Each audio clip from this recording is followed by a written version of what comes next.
Hola, buenas tardes. Comenzamos la clase de hoy, día miércoles 3 de abril. Teníamos que comenzar el tema de educación para la ciudadanía, correspondiente al ámbito social, al nivel 1. Bueno, en primer lugar, quería hacer una introducción a lo que es la educación para la ciudadanía. Esta asignatura tiene como objetivo favorecer el desarrollo de personas libres e íntegras a través de la consolidación de la autoestima, la dignidad personal, la libertad y la responsabilidad y la formación de futuros ciudadanos con criterio propio, respetuosos, participativos y solidarios, que conozcan sus derechos, asuman sus deberes y desarrollen hábitos cívicos para que puedan ejercer la ciudadanía de forma eficaz y responsable. En el manual que tenéis podéis ver los valores democráticos y constitucionales esenciales para todo ciudadano español. Bien, empezamos con el capítulo que correspondía al día de hoy, las relaciones interpersonales.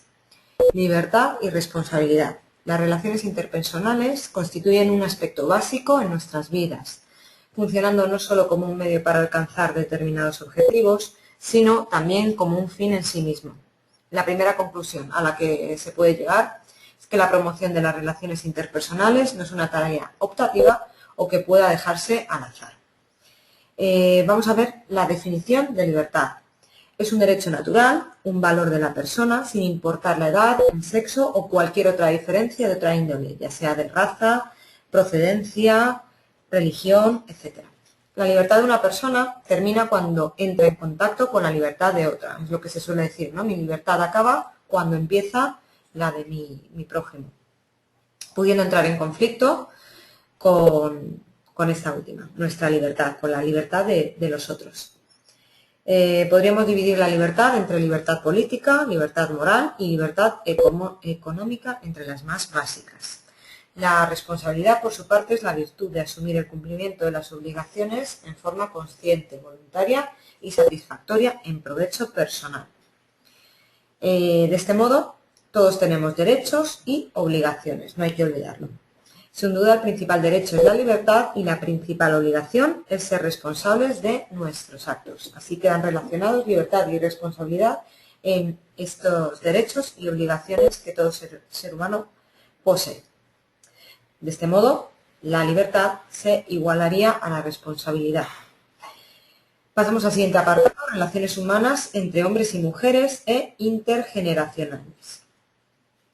Al definir la libertad lo hemos hecho como un derecho sin importar sexo ni edad. Por lo tanto, es igual para todos. Sin embargo, existe la discriminación hacia la mujer. Es parte de la discriminación que los fuertes, por decirlo de alguna forma, ejercen sobre los débiles en defensa de sus privilegios. Unos privilegios que a lo largo de la historia se ha pretendido justificar por razones, por así decirlo, étnicas, de sexo o de mérito. Pero hoy sabemos que no tienen fundamento alguno y que generan desequilibrios perjudiciales para todos, los ciudadanos de una sociedad. Aunque algunos sigan pensando que estos desequilibrios constituyen algo natural. Esas referencias que se hacen al pasado les consideran un apoyo a su punto de vista. Siempre ha habido ricos y pobres, y siempre los habrá, el hombre es superior a la mujer, etc. La erradicación de la discriminación de las mujeres se une con los objetivos de la educación para la sostenibilidad, la reducción de la pobreza y la universalización de los derechos humanos. Hablar de igualdad de sexos, o como es más aceptado, de igualdad de género, es referirse a un objetivo contra una realidad de discriminaciones y segregación social. Una de las más frecuentes y silenciosas formas de violación de los derechos humanos es la violencia de género, destacándose el acoso sexual. Según el Programa de las Naciones Unidas para el Desarrollo, este es un problema universal, pero para comprender mejor los patrones y sus causas, y por lo tanto poder eliminarlos, conviene partir del conocimiento de las particularidades históricas y socioculturales de cada contexto específico. Por ello, es necesario considerar qué responsabilidades y derechos ciudadanos se les reconocen a las mujeres en cada sociedad en comparación con los que se les reconocen a los hombres y las pautas de relación que entre ellos se establecen. Siguiendo con la libertad, la sexualidad es una de las particularidades más importantes del ser humano. Cuando llegamos a la pubertad, cuando se producen los cambios físicos y acaba la infancia, empezamos a sentir atracción por otras personas, lo cual puede suceder de maneras muy distintas. Una parte siente inclinación hacia personas de distinto sexo, es lo que se conoce como heterosexualidad, y otra parte se inclina por personas del mismo sexo, lo que se conoce como homosexualidad. También hay quienes piensan que la sexualidad es únicamente una forma de reproducirse y por eso consideran que solo son aceptables las relaciones que conducen a tener hijos, por ejemplo.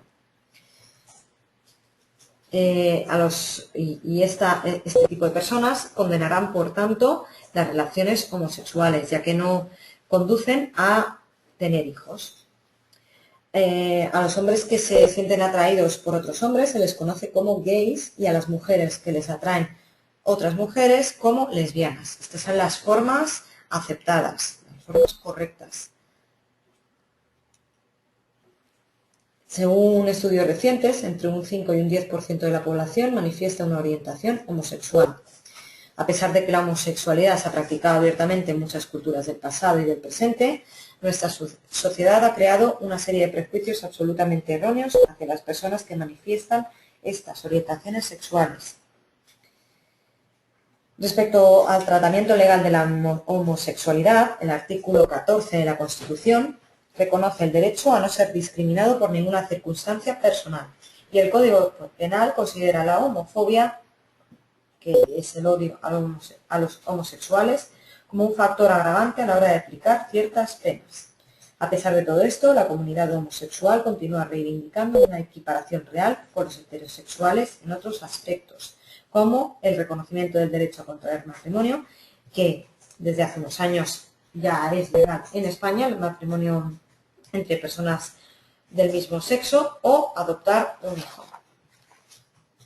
Dentro de las relaciones humanas son de suma importancia las intergeneracionales. Estas relaciones son básicas para el buen funcionamiento de todos los grupos de nuestra sociedad. Por intergeneracionales entendemos las relaciones que se producen entre personas de distinta generación, de distintas edades. Es el modo que tienen de relacionarse personas que pertenecen a distintas generaciones, como he dicho. Es muy importante porque cada generación tiene cosas importantes que entregarle al otro, de manera que recíprocamente, es decir, unos a otros, se nutran en este intercambio. Esto es permanentemente porque es muy difícil no encontrarse. Se da permanentemente porque es difícil no encontrarse con personas de distintas edades interaccionando o viviendo juntas. La cooperación intergeneracional en la familia constituye el tipo más importante de cooperación social. La cooperación familiar se manifiesta en diversas funciones: asistencia en las necesidades primarias, alimentación, vestido, vivienda, educación social y transmisión de los valores familiares y culturales del grupo, ayuda económica en cualquier momento según las necesidades del sujeto y apoyo emocional desde el nacimiento hasta la muerte. Las relaciones intergeneracionales son el pilar de las buenas relaciones sociales y la existencia de un estado armónico de comprensión y aceptación de todas las etapas de la vida humana.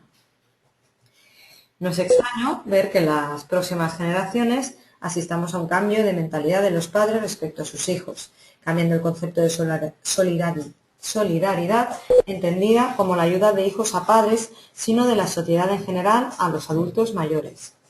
El concepto de solidaridad, aplicado al entendimiento del asunto de la vejez, es el único camino por la integración y la participación de todos los componentes de una sociedad. Vamos con el siguiente apartado, la familia en el marco de la Constitución. La familia es una institución social presente en casi todas las culturas. Sin lugar a dudas, la familia es la institución sociológica jurídica más importante de todas. Considerada como célula fundamental, constituye el centro de desarrollo y formación integral del ser humano. Su regulación jurídica, por tanto, tiene una importancia fundamental, la misma que se expresa con el otorgamiento de diferentes dispositivos legales orientados a su protección integral. Históricamente, la familia ha estado formada por un matrimonio heterosexual con sus hijos correspondientes. Se trata de una familia nuclear. También nos podemos encontrar con familias monoparentales, que son aquellas que están formadas por un padre o una madre solamente y sus hijos correspondientes. Normalmente surgen por separación de los padres, que permanecen solteros, o por una situación de viudedad.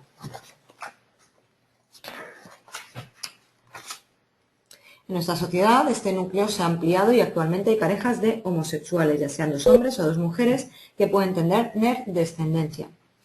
Estos hijos pueden ser fruto de la adopción o bien hijos naturales o nacidos por medio de la fecundación asistida.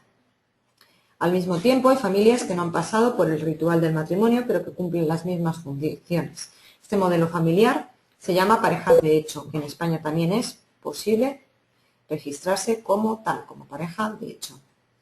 Hay un hecho común en todos estos tipos de familia en España y es el carácter monógamo de las mismas. Es decir, la ley permite la unión de un cónyuge con otro solamente. No puede haber poligamia. Unión de un cónyuge con varios, como sucede en otros países, principalmente los islámicos. Veamos a continuación lo que dice la Constitución española al respecto. En el artículo 39, primero, los poderes públicos aseguran la protección social, económica y jurídica de la familia. 2. Los poderes públicos aseguran asimismo la protección integral de los hijos, iguales estos ante la ley, con independencia de su filiación y de las madres, cualquiera que sea su estado civil.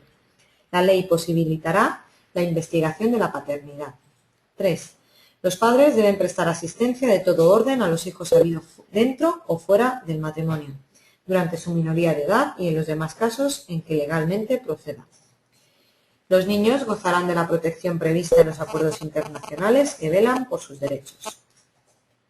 Bien, el matrimonio entre personas del mismo sexo en España fue legalizado hace unos años, como he dicho, concretamente en el año 2005.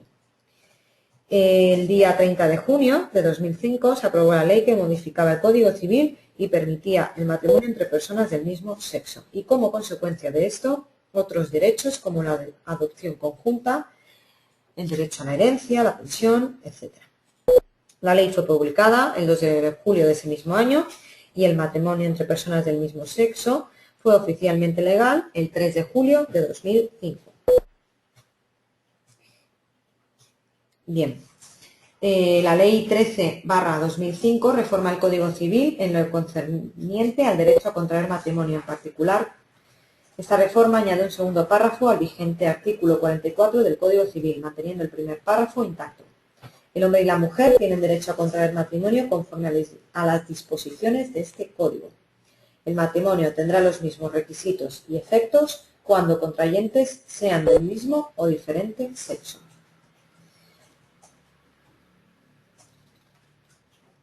Estos efectos se extienden a todas las materias en las que el matrimonio tenga relevancia: el derecho de sucesiones, de residencia, adopción de hijos de los hijos del cónyuge, efectos tributarios, derecho a no declarar contra el cónyuge, alimentos, separación, divorcio, etc.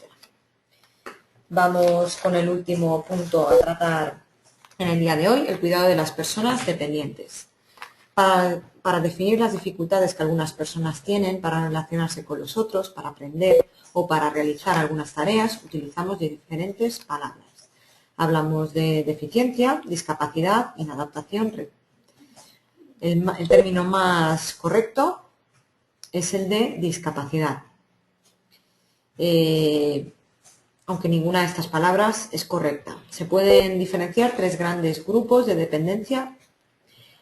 Dependencia física es aquel grupo al que pertenecen todas las dificultades que afectan a los movimientos del cuerpo. Mental, que se manifiesta por un desarrollo lento o retardado de la comprensión y la expresión, puede estar originado por diversas causas ambientales, genéticas, provocadas por el parto, enfermedades orgánicas, etc. Y sensorial, son aquellas que sufren una disminución importante o la carencia de alguno de los sentidos. Fundamentalmente son el del oído y la vista. En todas las sociedades siempre ha habido personas discapacitadas que han necesitado de ayuda de los otros. para realizar distintas actividades cotidianas. Sin embargo, desde mediados del siglo XX, el modo en que se ha dado respuesta a las necesidades de los cuidados de estas personas ha experimentado cambios importantes. Históricamente, algunos pueblos de la antigüedad, como Grecia o Egipto, aplicaban la fórmula más básica y más primitiva para tratar las diferencias: la eliminación física de los discapacitados. En el siglo XIX se inician las primeras prácticas humanitarias con la educación de los menores con deficiencias, aunque reducidas a escuelas residenciales de escasa calidad y fiabilidad. Se creía, erróneamente, que la persona deficiente no podía estar con el resto de personas. Este método se conoce como segregación y hasta hace poco está en vigor en muchos lugares del mundo, aunque el origen concreto de esta responsabilidad fuera distinto en las diferentes sociedades. Hoy sabemos que en situación de soledad, marginación y segregación, los individuos no se desarrollan favorablemente. Una familia o una sociedad que expulse a algunos de sus miembros es una familia o una sociedad empobrecida. Los pedagogos, psicólogos, maestros y científicos están de acuerdo en que el modelo más adecuado para tratar las diferencias consiste en una integración que respete la diversidad, es decir, integrar y diversidad. El artículo 49 dice: los poderes públicos realizarán una política de previsión, tratamiento, rehabilitación e integración de los disminuidos físicos, sensoriales y psíquicos, a los que prestarán la atención especializada que requieran y los ampararán especialmente para el disfrute de los derechos que este título otorga a los ciudadanos. Hay dos principios éticos cuya aplicación en el ámbito de las personas con discapacidades nos parece fundamental: la autonomía y la solidaridad. La autonomía entendida como medida a potenciar todas las capacidades y recursos propios de los discapacitados para que puedan hacer el máximo de cosas por sí mismos y les proporcionen la mayor libertad posible de este modo. La solidaridad necesaria por parte del resto de la sociedad para poder hacer una mayor y mejor vida conjunta. Es decir, la solidaridad, amistad, colaboración, fraternidad, altruismo, etc., significa a su vez responsabilidad de todos hacia estas personas. Bien, con esto terminamos el tema que debíamos tratar hoy. La próxima clase la tendremos el lunes 13 de abril.